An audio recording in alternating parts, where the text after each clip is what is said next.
Chicos, ¿cómo están? Disculpen, no sé si ahí ya me miran. Sí, profe. Chuta, mil disculpas, sabes que se cerró, saben que se cerró esto o sea, se ha estado desconectado el computador, no me he dado cuenta. Y se acabó la batería y no me anunció que no había batería. Bueno, y más bien mil disculpas por el inconveniente.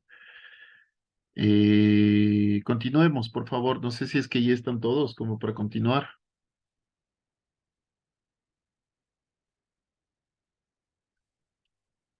chicos. Continuamos nomás, profe. Bueno. Ok, pero no me deja. Bueno, lo que les estaba diciendo, lo que les estaba indicando es que, bueno, estábamos ya en los arcos, me parece.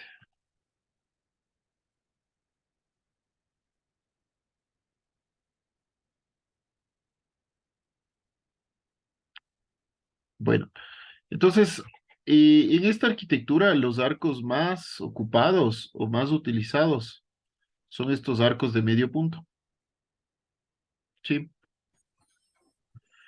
Eh, pero hay también de otros tipos, ¿no? Los arcos puntones, los que son así. Los elípticos, los que son así. Los ovales, los que son así,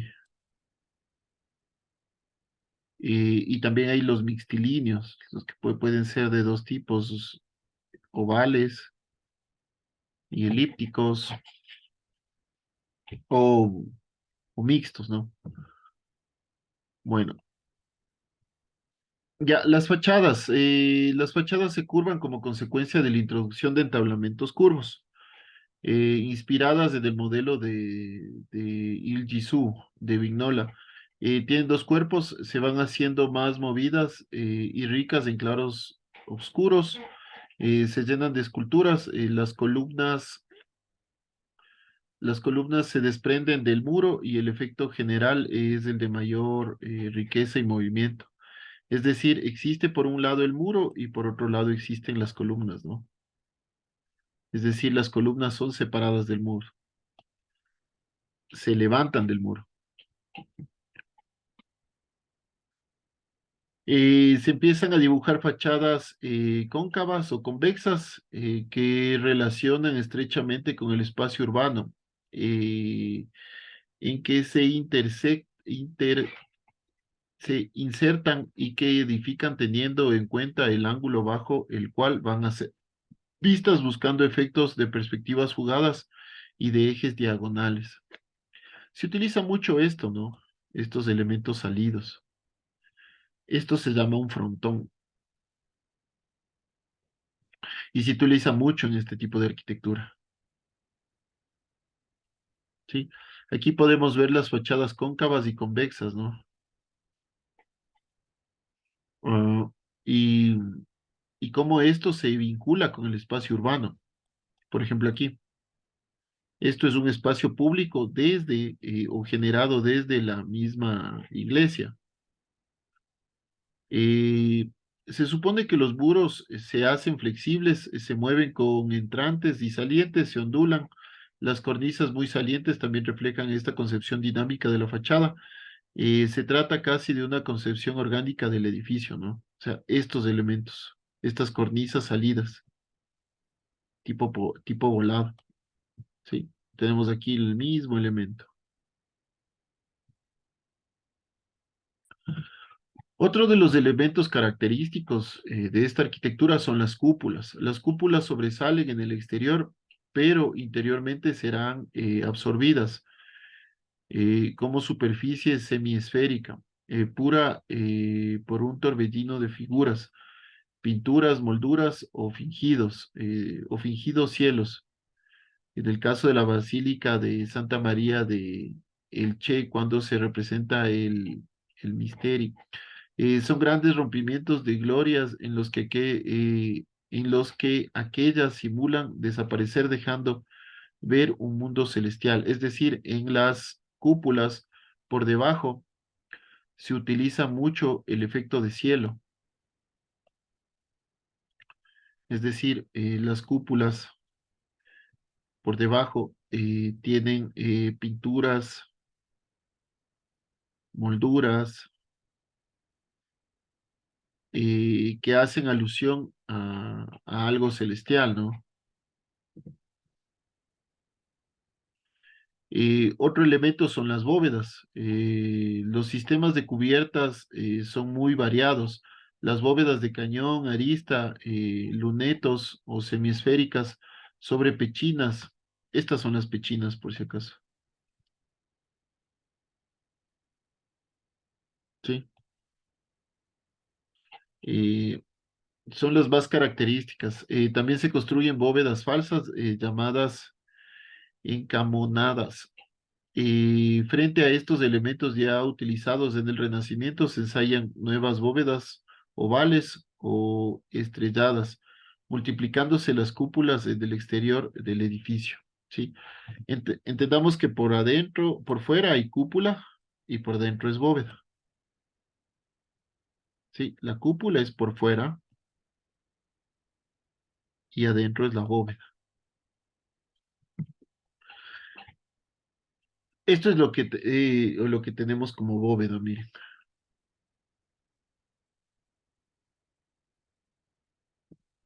Bueno, los elementos decorativos. Ya, perdón, los recursos decorativos. Incluyen diseños basados en la línea curva o en consonancia con el mayor dinamismo, buscando como frontones curvos y partidos, vanos ovalados o motivos vegetales, cueros y cortinajes que sugieren un mundo irracional y caprichoso. Se emplea con frecuencia el trampantojo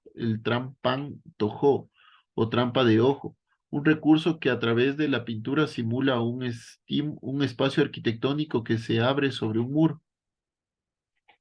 Los soportes pasan a tener muy a menudo un carácter decorativo desprovisto de toda función tectónica. ¿Sí? La función tectónica o la tectónica hace alusión al sistema constructivo o al sistema estructural, ¿sí? Entonces, ¿qué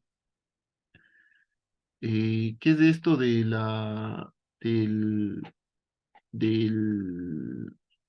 de la trampa de ojo? Son estos elementos que lo que tratan de hacer, o es pintura que lo que trata de hacer es simular un espacio arquitectónico, ¿sí? Estos elementos.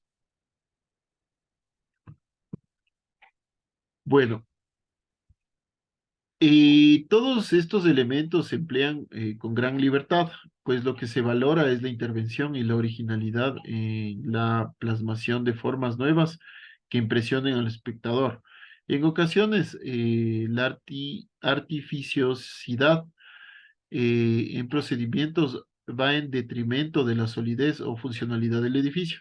Lo que importa es el efecto global, al que se subordinan las formas escultóricas, pictóricas y decorativas que embellecen la arquitectura. De este modo, el edificio se constituye en un todo orgánico, ¿sí? Lo que quiere decir esto es que lo más importante de todo es la decoración, o sea, no es la función, sino la decoración. ¿Sí? Bueno, dentro de las tipologías arquitectónicas tenemos de dos tipos, los de edificios religiosos y los de edificios civiles. Los edificios religiosos o los que más se desarrollaron, diríamos que los edificios religiosos que más se desarrollaron fueron las iglesias, ¿no? Las iglesias y las catedrales y los edificios civiles que más se desarrollaron fueron los palacios y palacetes. Eh, bueno, los edificios son religiosos o civiles con un sentido simbólico propagandístico y con una gran variedad de plantas. Los edificios típicos siguen siendo la iglesia y el palacio en sus distintas variaciones, aunque también hay que destacar las plazas y las fuentes que las decoran. Aquí también se introduce un nuevo elemento que es el paisajismo, como ya lo veíamos en las clases anteriores. Y dentro del paisajismo, las fuentes es, la próxima clase vamos a ver los exponentes de esta arquitectura y vamos a ver un exponente que se me fue el nombre, que hizo todo el paisajismo del Palacio de Versalles con la inclusión de las fuentes, es increíble. Entonces, bueno, ya lo vamos a ver la próxima clase. Bueno, las plantas. Las plantas, la tradicional planta rectangular da paso a las plantas elípticas, circulares y mixtas. Se dan un claro predominio de la planta jesuita, modelo de la iglesia de Jesús, de Il Gesù, de Vignole en Roma. Sí. Eh, entonces, esta es la planta jesuita, donde tenemos una nave bastante grande, bastante amplia. Ya no tenemos la nave cortita, pequeñita, sino más bien una nave bastante amplia. Sí. Entonces, esta es la iglesia de San Andrés de Quirinal, de Bernini, y la iglesia de las Cuatro Fuentes de Roma de Borromini. Sí. Borromini y Bernini son los dos más grandes exponentes de esta arquitectura. Hay otros exponentes, sí, pero dentro de arquitectura son los dos más grandes exponentes. Dentro de paisajismo hay otros exponentes. Igual en los palacios, bueno, que Bernini y Borromini son los que construyeron Versalles, que es la más grande expresión de este tipo de arquitectura, pero también hay otros exponentes. Otro de los elementos interesantes en esta arquitectura son los espacios interiores. El espacio interior también se concibe como una forma fluyente.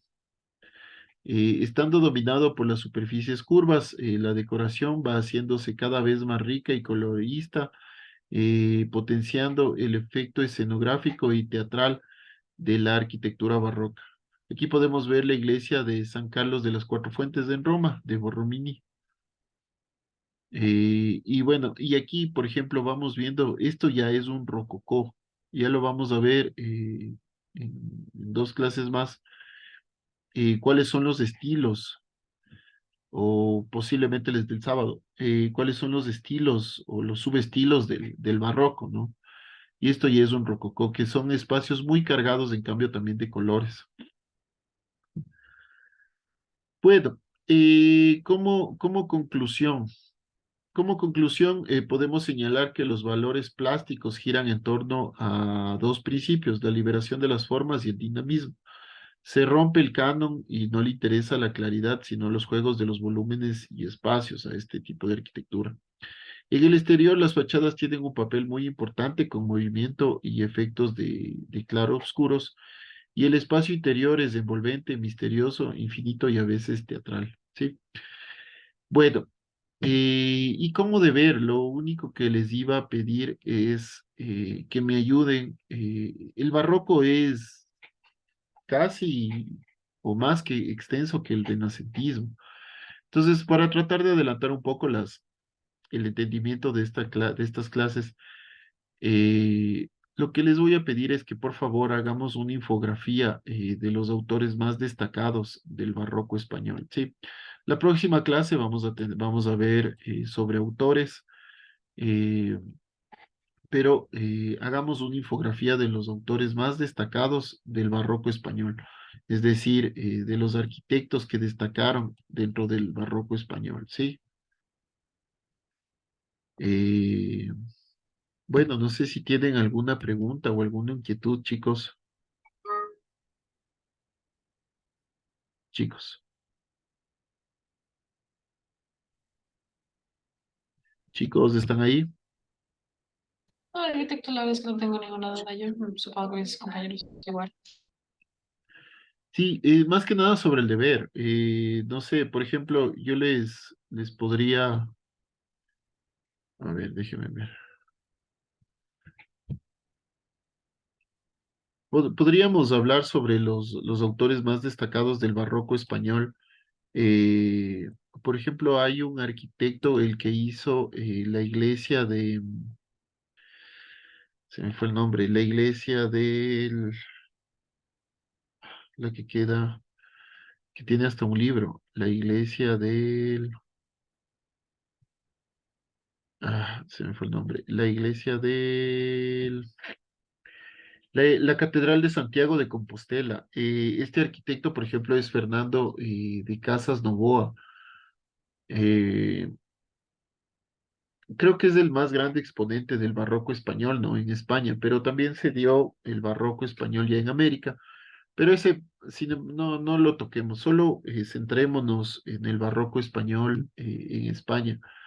Eh, por ejemplo, Casas Novoa hizo algunas obras, dentro de esas, de la Catedral de Santiago de Compostela, hizo la plaza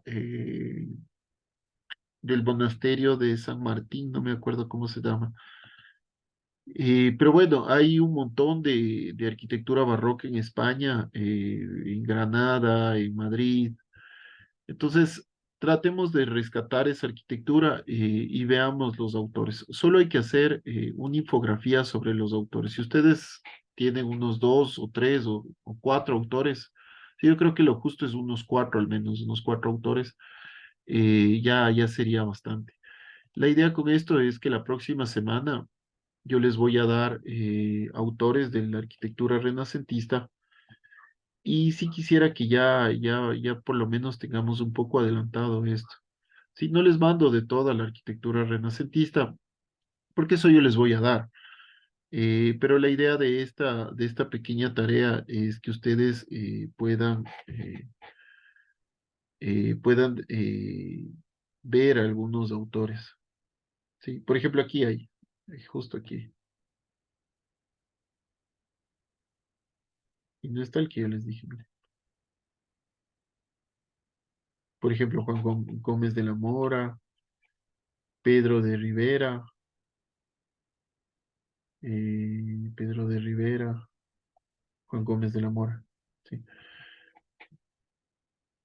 Por ejemplo, Francisco Sabatini,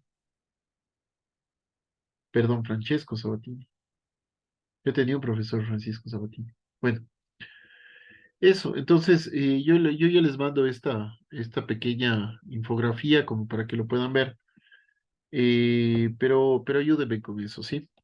Hay que hacer una infografía sobre los autores más destacados del barroco español. Ya, entonces con eso llegaríamos hasta el día de hoy, chicos. No sé si tienen alguna pregunta, alguna inquietud.